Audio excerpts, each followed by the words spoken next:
ये आज सुनाते हैं एक सफेद शेरनी और हिरण के बच्चे की कहानी। एक जंगल होता है। उस जंगल में एक हिरण होता है और एक हिरण के मम्मी पापा होते हैं। वह दोनों अपनी मम्मी पापा और वह हिरण का बच्चा बड़े मज़े से रहता है। वह हिरण का बच्चा बड़ा मस्ती में इधर उधर घूमता रहता है। उसके मम्मी पापा उसकी शरारतों से बड़े परेशान होते हैं। वह बोलते हैं, अरे बेटा, तुम इतनी शरारत क्यों करते हो? जब देखो इधर उधर घूमते रहते हो। कहीं कोई दूसरे जंगली जानवर की तुम पे नज़र पड़ गई तो हमारे लिए दिक्कत हो जाएगी। लेकिन वो बच्चा तो अपनी ही मस्ती में खूब मस्त होता रहता है और जब देखो अपनी मम्मी पापा के पास से थोड़ा जंगल के अंदर और दूर दूर चला जाता है और फिर आ जाता है। एक दिन जब वह जंगल के अंदर चला जाता है तो उसके मम्मी पापा उसे जाते हुए देख लेते हैं। तब वह मम्मी पापा उसके पीछे पीछे जाते हैं। वो उसे रोकते हैं, अरे बेटा, कहाँ जा रहा है? इतना दूर मत जा, उस तरफ खतरा हो सकता है। उस तरफ वो एक डेंजर बाघ है, वो बहुत खतरनाक है, बच्चा इधर आ जा। लेकिन वो तो अपनी मस्ती में मस्त होते हुए आगे जा रहा होता है।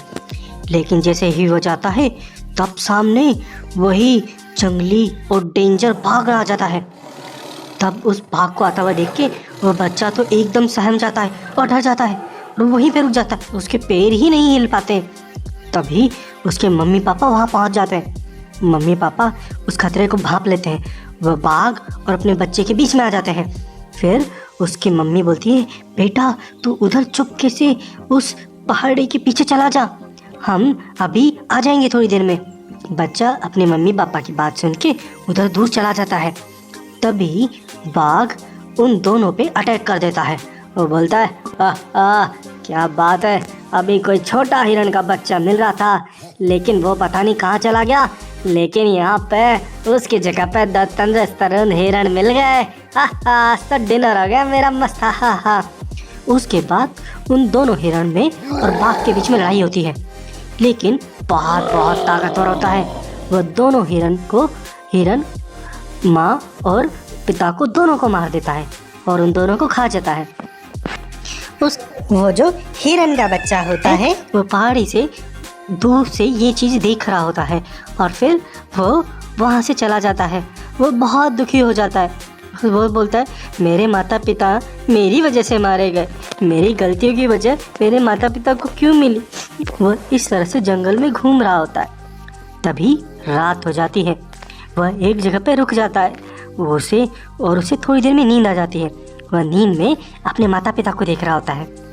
जैसे ही उसकी आंख खुलती है तो उसे सामने से कुछ आता हुआ नजर आता है। तब उसे लगता है ये तो मेरे माता पिता ही हैं। वो तेजी से उनके पास जाता है और बोलता है, माँ माँ, पापा पापा, माँ माँ, पापा पापा। और वह उनके जाके गले से लिपट जाता है और उनके वो चिपकने लग जाता है। जब वह उनके गले लग रहा होता है तब उसे लगता है ये तो कुछ अलग ही है, ये तो बहुत ही बड़ा है। एक्चुअली में वहाँ पे एक सफ़ेद शेरनी आ जाती है।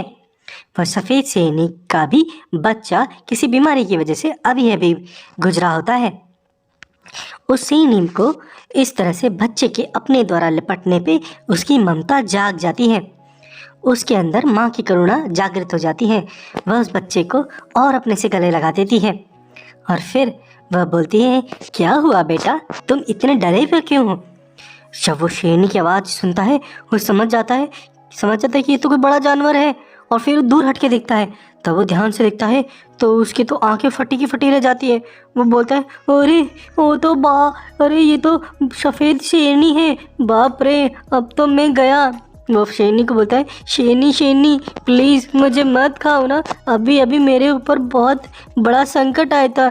मेरे माता पिता को अभी एक बाघ खा गया, उसके बाद मैं अब अनाथ हो गया हूँ, प्लीज़ मुझे छोड़ दीजिए ना, मैं बहुत छोटा हूँ। तब शेरनी बोलती है, अरे नहीं बेटा, तुम चिंता मत करो, मैं तुम्हें कुछ नहीं करूँगी। तुम जिस तरह से मेरे आके गले लगे, मुझे मेरे बच्चे की याद आ गई। मेरा बच्चा अब इस दुनिया में नहीं है, आज से तुम ही मेरे बच्चे हो। मैं तुम्हारा पूरा ध्यान रखूँगी। कोई भी दूसरा जानवर या कोई भी तुम्हारा कुछ नहीं बिगाड़ पाएगा जब तक मैं हूँ तुम्हारे साथ। उसके बाद शेरनी हिरण के बच्चे को लेके अपनी गुफा में ले जाती है। वहाँ पे गुफा में वह शेरनी अपने हिरण के बच्चे के साथ बड़े मज़े से रहती है। वह दोनों आपस में खूब मस्ती करते हैं। शेरनी उसके लिए एकदम माँ जैसा ख्याल रखती है।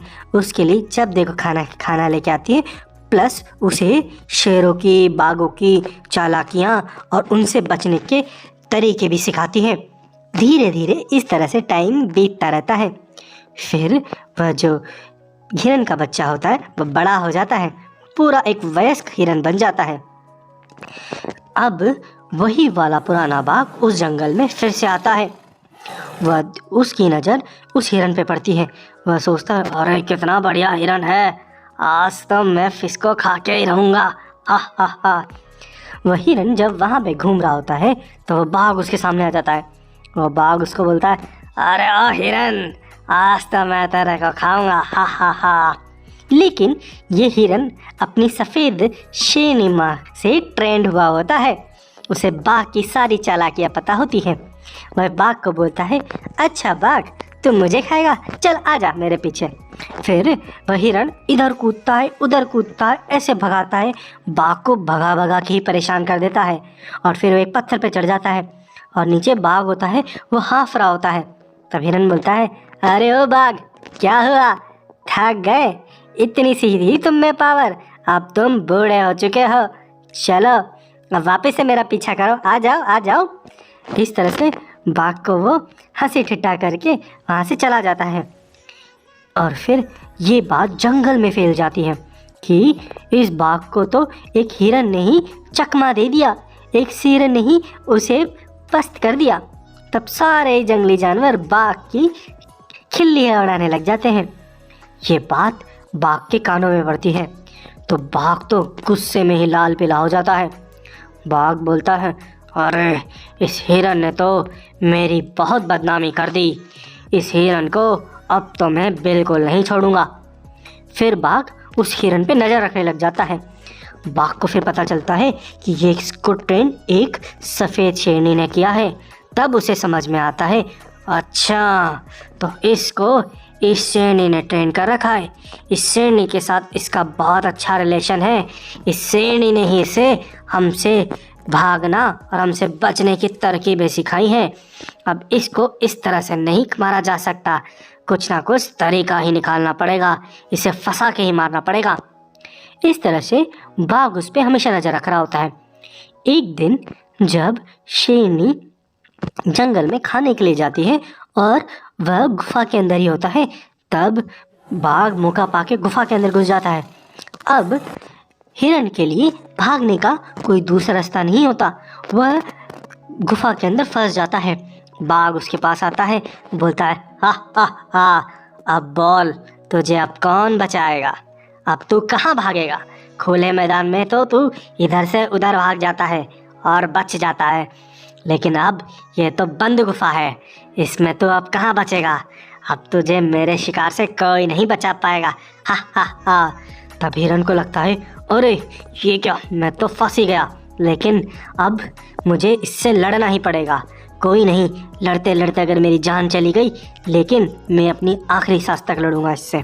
जब हिरन उससे लड़ने की तैयारी कर रहा होता है, तभी उसकी माँ वहाँ पे आ जाती है। उसकी माँ जोर से दौड़ती है, अरे ओ सफ़ेद, वो बोलती है, अरे ओ बाघ, तेरी हिम्मत कैसी हुई मेरी गुफा में आने की और मेरे बच्चे पे गंदी नज़र डालने की, मैं तुझे जिंदा नहीं छोड़ूंगी। बाघ को लग जाता है, अरे ये क्या, ये तो आ गई। और फिर उसके बाद वह सफ़ेद शेरनी और हिरन दोनों मिलके बाघ पे टूट पड़ते हैं। बाघ को शेरनी एक तरफ से पंजा मारती है तो दूसरी तरफ से वो हिरन अपने सींगों से उसे मारता है। इस तरह से मार मार के बाघ को तो वो एकदम घायल कर देते हैं। इस लड़ाई के अंदर बाघ एकदम हार जाता है और उसकी मौत हो जाती है। इस तरह से वह बाघ मारा जाता है और शेरनी और हिरन का बच्चा आपस में फिर से एक दूसरे के साथ मिल जाती है। और वह हिरन का बच्चा शेरनी को बताता है, माँ यही वो बाघ था जिसने मेरे माता पिता को मारा था। आज इसके मरने के बाद मुझे मेरे माता पिता का बदला भी मिल गया। ये आपकी बदौलत ही हो पाया। आप जैसी माँ पाके मैं तो धन्य हो गया। इस तरह से एक कहानी का होता है हैप्पी एंडिंग। आइए, इस कहानी से हमने क्या सीखा? इस कहानी से हमने यह सीखा कि माँ का कैरेक्टर बहुत ही विशाल होता है। माँ ऐसी होती है, अगर वो जिस पे भी अपनी करुणा और प्यार न्यौछावर कर देती है, उसके लिए वह कुछ भी कर गुजरती है। जिस तरह से शेर और हिरन में हमेशा दूर दूर का नाता होता है, फिर भी जब शेरनी की ममता जागी तो उसने हिरन को भी अपने बच्चे जैसे पाला और उसे ट्रेन किया।